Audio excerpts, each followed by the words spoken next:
আজকে আমি মিনি কিচেনে বানাবো নিমকি। প্রথমে নিমকি বানানোর জন্য ময়দাটা মাখিয়ে নিচ্ছি। কালো জিরে, লবণ আর জল দিয়ে ভালো করে মাখিয়ে নিলাম। মাখিয়ে এবার বলে নিচ্ছি। দেখো বলা হয়ে গেছে। এইবার একটা ব্লেডের সাহায্যে নিমকি শেপটা দিয়ে নেব। চলো এবার তোমাদের কয়টা ভালো ভালো কমেন্ট করি। একটা বুনু আমারে কইছে দিদি আমার নাম নিও, আমার নাম খুশবু। থ্যাংক ইউ বুনু। লাইট কালার দেখতে তোমার সুইট কালার হাসি, সত্যি করে বলছি আমি তোমার ভিডিও দেখতে খুব ভালোবাসি। থ্যাংক ইউ বুনু।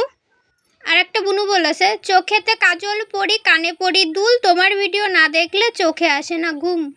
সত্যি তোমরা আমার এত সুন্দর সুন্দর কমেন্ট করো, আমার কমেন্ট পড়ার ইচ্ছাটা আরও বাড়িয়ে যায়। দাও তোমাদের সাথে কথা করতে করতে আমার নিমকি ভাজা কিন্তু হয়েই গেছে। সব কয়টা নিমকিগুলো কিন্তু ভালো ফুলিয়ে ফুলিয়ে টেপা টেপা হয়েছে, তোমরা দেখতেই পাচ্ছ। খাতেও কিন্তু ভালোই মুসমুস হয়েছিল।